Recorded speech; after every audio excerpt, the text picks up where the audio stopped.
এ কারণেই তো বলতেছিলেন দাদা আব্দুল মুত্তালিব, মা আমেনা এত সুন্দর আর এত চমৎকার নাম তুমি কোথায় পাইলা? জবাবে হযরতে আমেনা রাসূল করিম সাল্লাল্লাহু আলাইহি ওয়াসাল্লামের আম্মাজান বলতেছেন, আব্বাজান মেহেরবানি করে আপনি একটু ঘরে প্রবেশ করুন, আমি আমার কলিজার টুকরাকে আপনার কোলে দেব। আপনি আমার কলিজার টুকরার উপর যখন নজর ফেলবেন দেখবেন আপনি এই কথাও বলতে বাধ্য হবেন, নামটাও যেহেতু পৃথিবীর বুকে এরকম সুন্দর নাম দ্বিতীয়টা শুনেন নাই, আমার কলিজার টুকরাকে দেখার পরে আপনি এই কথা বলতে বাধ্য হবেন যে এত সুন্দর সন্তানও পৃথিবীর বুকে দ্বিতীয়টা দেখেন নাই। হযরতে দাদা আব্দুল মুত্তালিব ঘরে প্রবেশ করেছেন। রাসূল করিম সাল্লাল্লাহু আলাইহি ওয়াসাল্লামের উপর যখনই নজর পড়েছে সাথে সাথেই তিনি বলতেছিলেন, সুবহানাল্লাহ, এত সুন্দর সন্তান পৃথিবীর বুকে তো আমি দ্বিতীয়টা দেখি নাই। মা আমেনা বলেন, এত সুন্দর সন্তান আমি পৃথিবীতে দ্বিতীয়টা দেখি নাই। দাদা আব্দুল মুত্তালিবও বলতেছেন, এত সুন্দর সন্তান পৃথিবীর বুকে আমি দ্বিতীয়টা দেখি নাই।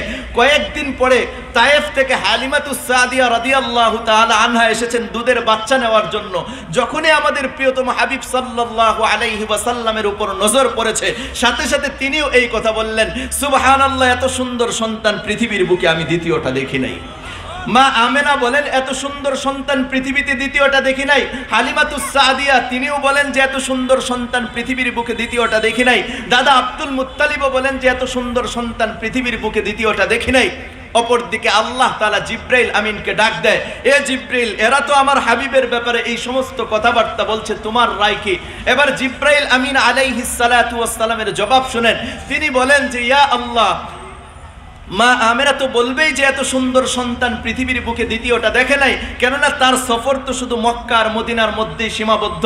হালিমাতুস সাদিয়া তো বলবেই যে এত সুন্দর সন্তান পৃথিবীর বুকে দ্বিতীয়টা দেখে নাই, কেননা তার সফর তো তায়েফ আর মক্কার মধ্যেই সীমাবদ্ধ। ওই দাদা আব্দুল মুত্তালিব তো বলবেই যে এত সুন্দর সন্তান পৃথিবীর বুকে দ্বিতীয়টা দেখে নাই, কেননা সে তো মাত্র কয়েকটা রাষ্ট্রই সফর করেছে। ইয়া আল্লাহ, আমি জিব্রিল সাক্ষী দিচ্ছি, পৃথিবীর শুরু থেকে যত পুরুষ আপনি সৃষ্টি করেছেন সমস্ত পুরুষকে আমি দেখেছি। পৃথিবীর শুরু থেকে এই পর্যন্ত যত নারী আপনি সৃষ্টি করেছেন সমস্ত নারীকে আমি দেখেছি।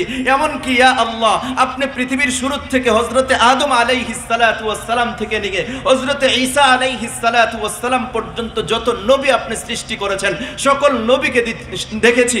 ইয়া আল্লাহ, আপনার হাবিবের চাইতে সুন্দর আমি আর কাউকে দেখি নাই। এদিকে যখন এই কথা জিব্রাইল আমিন বললেন, আল্লাহ তাআলা বলেন, এ জিব্রিল, তুমি এত সুন্দর দেখবাই কিভাবে? শুনো, আমি আমার হাবিবের চাইতে সুন্দর করে কাউকে সৃষ্টি করিই নাই এবং কিয়ামত পর্যন্ত করবও না। এজন্যই বলি, নবীজি ছিলেন সৌন্দর্যের মূর্ত প্রতীক। তিনি সৌন্দর্যকে জয় করে নিয়েছিলেন, সৌন্দর্য তার মাঝেই পূর্ণতা পেয়েছিল। তিনি যেমন ছিলেন শ্রেষ্ঠ নবী, তেমনি তার সৌন্দর্যও ছিল শ্রেষ্ঠ সৌন্দর্য। তার চেহারার সৌন্দর্য ছিল বর্ণনাতীত, যেন সম্পূর্ণ নূরে ভরা এক নূরান্বিত অবয়ব। বিশেষ করে তিনি মুচকি হাসলে তখন চেহারার জ্যোতি আর দাঁতের দ্যুতি মিলে এমন এক জ্যোতির্ময় আর দ্যুতিময় দৃশ্যের অবতারণ হতো যা কল্পনায় আসতে পারে, ভাষায় ব্যক্ত করা সম্ভব নয়। আমরা যারা সেই সৌন্দর্যের বরপুত্রকে দেখি নাই তাদের কথা বাদই দিলাম, যারা একমাত্র তাদের ভালোবাসার প্রিয় পাত্র হযরতে মুহাম্মদুর রাসূলুল্লাহ সাল্লাল্লাহু আলাইহি ওয়াসাল্লামকে দেখেছেন, সেই সমস্ত নবী প্রেমিক সাহাবায়ে কেরাম রাসূল করিম সাল্লাল্লাহু আলাইহি ওয়াসাল্লামের অতুলনীয় সৌন্দর্যের বর্ণনা দিতে যে জগতের সেরা সেরা বস্তুর সাথে তুলনা করেছেন, অতুলনীয় সৌন্দর্যের কিঞ্চিত নমুনা তারা পেশ করেছেন। সুন্দর সুন্দর সেরা সেরা বস্তুর সাথে তুলনা করে এক একজন এক একভাবে চিত্রায়ন করেছেন। হযরতে বারা ইবনে আযিব রাদিয়াল্লাহু তাআলা আনহুর চিত্রায়ন হচ্ছে, কানা আহসানুন নাসি ওয়াজহান ওয়া আহসানুহুম খুলুকান। রাসূল করিম সাল্লাল্লাহু আলাইহি ওয়াসাল্লামের চেহারা ছিল সবচাইতে সুন্দর এবং তার চরিত্র ছিল সর্ব উৎকৃষ্ট চরিত্র। হযরতে রুবাইয়া বিনতে মুআব্বিস রাদিয়াল্লাহু তাআলা আনহার চিত্রায়ন হচ্ছে, লাউ রাআইতাহু রাআইতাশ শামসু তালিআতুন। তুমি যদি রাসূল করিম সাল্লাল্লাহু আলাইহি ওয়াসাল্লামকে দেখতে তাহলে তোমার কাছে মনে হইতো যেন তুমি উদিত একটা সূর্য দেখছো। হযরতে বারা ইবনে আযিব রাদিয়াল্লাহু তাআলা আনহুর আরেক চিত্রায়ন হচ্ছে, তাকে জিজ্ঞাসা করা হয়েছিল, আকানা ওয়াজহুন নবী সাল্লাল্লাহু আলাইহি ওয়াসাল্লাম মিথলা সাইফ। আরে রাসূল করিম সাল্লাল্লাহু আলাইহি ওয়াসাল্লামের চেহারা কি ওই তরবারির মতো চমকদার ছিল? তিনি বললেন, লা লা লা বাল মিথলাল কামার। আরে ওই তরবারির মতো চকচকে আর চমকদার ছিল না, বরং নবীজির চেহারা ছিল ওই চাঁদের মতো স্নিগ্ধময়। হযরতে আবু হুরায়রা রাদিয়াল্লাহু তাআলা আনহুর চিত্রায়ন হচ্ছে, মা রাআইতু শাইআন আহসানু মিন রাসূলিল্লাহি সাল্লাল্লাহু আলাইহি ওয়াসাল্লাম কাআন্না আশ-শামসা তাজরি ফি ওয়াজহি। আমি নবী করিম সাল্লাল্লাহু আলাইহি ওয়াসাল্লামের চাইতে অধিক সুন্দর কোনো ব্যক্তিকে দেখি নাই, সূর্য যেন তার চেহারায় ঝলমল ঝলমল করতে থাকতো। হযরতে জাবের ইবনে সামুরা রাদিয়াল্লাহু তাআলা আনহুর চিত্রায়ন হচ্ছে, রাআইতু ফি লাইলাতি আদহিয়ান, একদা আমি নবী করিম সাল্লাল্লাহু আলাইহি ওয়াসাল্লামের পাশে পূর্ণিমার চাঁদে বসা ছিলাম। একবার আমি নবীজির দিকে তাকাচ্ছিলাম, ফাজআলতু আনজুরু ইলা রাসূলিল্লাহি সাল্লাল্লাহু আলাইহি ওয়াসাল্লামা ওয়া ইলাল কামার। একবার আমি নবীজির দিকে তাকাচ্ছিলাম, আরেকবার ওই আকাশের চাঁদের দিকে তাকাচ্ছিলাম। ওয়া আলাইহি হুল্লাতুন হামরা, আর নবীজির গায়ে তখন লাল ডোরাকাটা একটা চাদর ছিল। আর আমি পেরেশানির মধ্যে পড়ে গিয়েছিলাম, ওই আকাশের চাঁদ বেশি সুন্দর নাকি আমার পাশে বসে থাকা এই জমিনের চাঁদ বেশি সুন্দর। ফাইদা হুয়া আহসানু ইনদি মিনাল কামার, অবশেষে আমি এই সিদ্ধান্তে উপনীত হইলাম, ওই আকাশের চাইতে, আকাশের চাঁদের চাইতে আমার পাশে বসে থাকা এই জমিনের চাঁদ বেশি সুন্দর।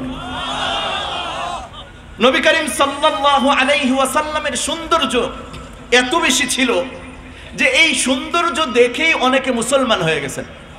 হযরতে আবু রাফি রাদিয়াল্লাহু তাআলা আনহু বলেন, মক্কার কাফেররা আমাকে নবীজির কাছে একটা সন্ধির প্রস্তাব দিয়ে পাঠাইল।